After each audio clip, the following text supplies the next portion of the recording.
Call Allah, Yahweh, Bahashem, Yahweh Shah, Brakatawa, Brakatawa Shah, Brakatawa, Brakatawa Shah, Brakatawa Shah, the water, Abba, Ball, call Kadash.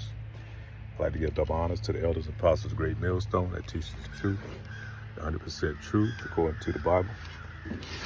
Do a quick impromptu out here doing a little bit of yard work in the field, cutting some grass, and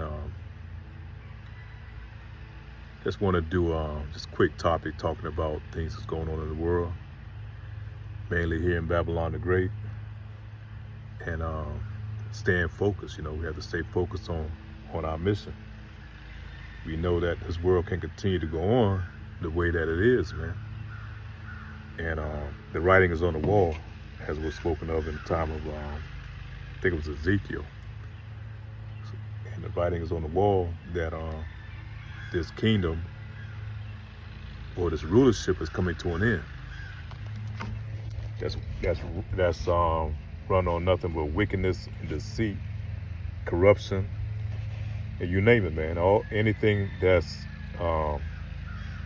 sinful and it's abominable, either tied to this system, man, and how it came about and how it continues to maintain itself. But you know, you have these Edomites that's ruling the world, man, and they continue to eat off the people and give nothing back, you know. And that's to make up Esau Edom. Esau Edom, you know, his carnal savagery, man, is always going to come out in the wash. You know, that's who he is. The Lord has designed and made him that way. The Lord designed him to be the wicked. He's the son of perdition. And as Israelites, you know, for us following after these other heathen nations, man, we have to suffer because of it, you know. So we're going through our trial periods. We're going through our time of a punishment. And then there's going to be a swift judgment that's going to come at the end. It's going to be a harsh judgment. And those of us that's in this truth that look for a new day, a new transition, man, we look forward to that. And you know, you look at your average 2/3 Jakes, man, they want to continue on with this society because Jake can't see past. He can't see, what's the saying go, he can't see the forest for the trees, you know. Jake only can see what's right there in front of him.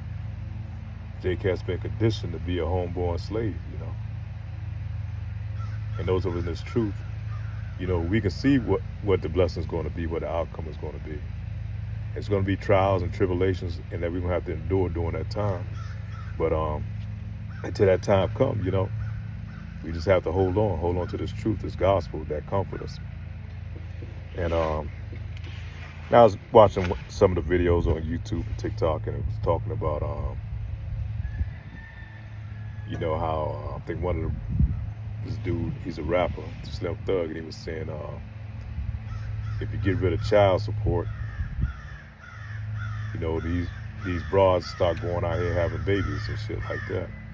Then another guy broke it down further. I think his name is Phil. I forget the name of his show. I can't think of it right now. But he was saying you have to take it a step further. You know, the government subsidizes, you know, these women to go out and have children out of wedlock, in which you know that is a sin. You know, you're not supposed to be having children, bastard children out of wedlock, man. And it promotes promiscuity. You know, women to be able to go out here and sleep whoever they want to sleep with, have as many baby daddies as they want to be, and the government's going to reward them for it. He's going to give them free housing. He's going to give them, might as well say free housing. Sometimes rent is like $12 if they pay anything sometimes.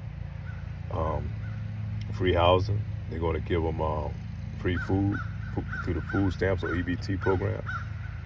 It's going to, the government's pretty much going to take care of them to continue to commit sin and living a life of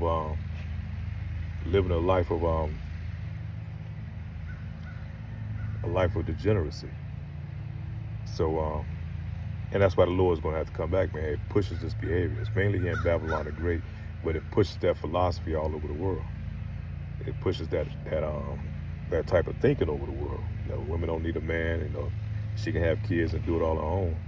But what that does is create a next generation of bastardized children, man, that don't have any, don't have nobody to guide them, especially the men, the boys, and bring them up rightly. You know, a man is gonna make, he's gonna make, most men gonna make decisions based off of what's the word I'm looking for? Based off of you know, through spirit, you know, regular judgment. You know, his emotions not going to get involved. I can't think of the word right now. But women, most of their emotions are, most of their thinking is going to be made off of emotional decisions. And that's why one reason why you can't have a damn woman be president, for one, because you can't have a woman running the world's most powerful country with all these deadly inventions, and think that she's going to make a decision off of still can't think of the word, but she's going to use her emotions. Her emotions are going to get involved, and she's going to react 9 times out of 10 that way. The Lord has designed her that way. She's an emotional being. That's why she's supposed to be in the family and supply that emotional support. Her job is not to be head of the family and making you know, making decisions over the family. That's what the man is supposed to be. He's going to be making these intellectual decisions. But you know, this society pushes that, and that's why you got these neighborhoods of young jakes coming up without their fathers. You know, baby daddies, those type syndrome that's being pushed into society. You know, they push it through the media, through the music. They incentivize it, and you know, that's why we have the situation that we have now throughout the world, man, because it's all basically on greed and also destroying you Israelites, you so-called black, Hispanics, or Native Americans. They know about taking the father out of the home, that what kind of detriment it's going to be to the family, you know, what kind of effect it's going to have on the offspring. So these devils know that, man, and they understand that very clearly. So that's why they push that type of incentive, you know, that agenda. That's why they glamorize being a single mother. So we just have to endure, man. We have to endure through this bullshit. Because I remember as a child growing up in one of those communities, I was a single mother. You know, mother took the handout from the government. You know, because women, you know, they don't have the foresight to see the destruction that what it can cause. You know, and I know for myself. You come up in those communities, man, where you got no fathers in there, a bunch of young wild bulls, man, in those communities. You know, it's really the blind leading the blind, you know. Really the generation above you, the old heads over you, those are the one that you get your instructions from. And they don't know shit, so how the hell they gonna tell you anything? They teach you all the wrong shit, you know. And you know, and that's where the downgrade begins, you know, it goes all the way to what we have now. You know, you have community that's overrun with gang violence, teen pregnancy, out of wedlock, you know, and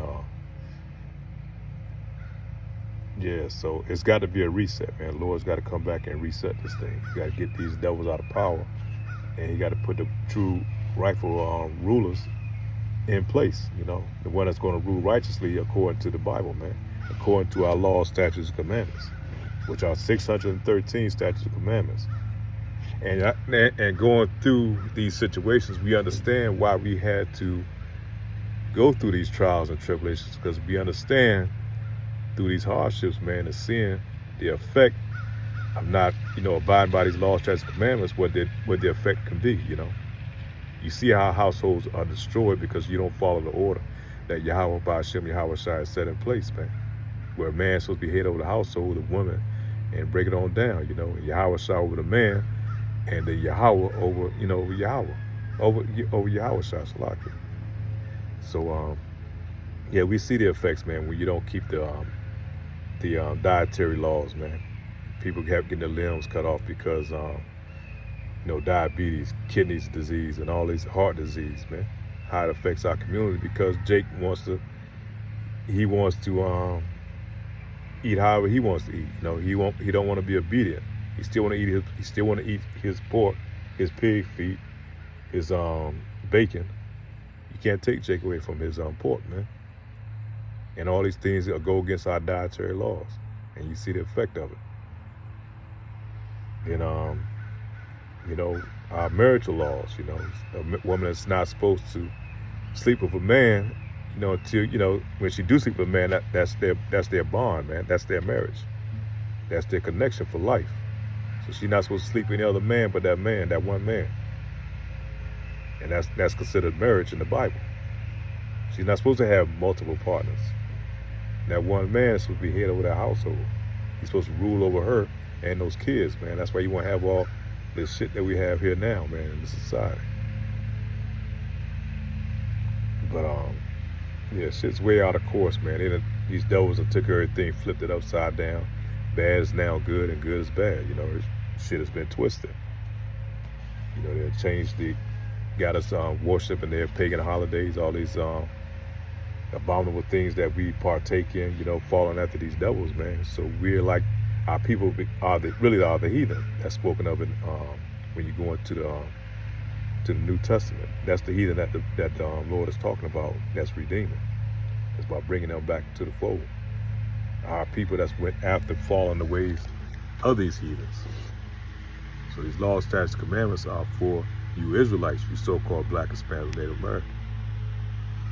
But yeah, the Lord's got to come back, man. He got to come and shake all this shit up. We'll have to scorch the earth, because like I said, I'm out here cutting the field now. But I always use that analogy. When the field gets overgrown with weeds, man, you can't cut it no more. You just got to burn it down, man. You got to burn all the weeds out of it, and wait for the new spring. Wait for the spring to come back, and for it to come back all green all over again. But yeah, we in some compelling times. You know, we in some detestable times. You know, and it's vexing as hell. You know, to see all the shit that's going on, the things that's being celebrated. How wickedness is abound.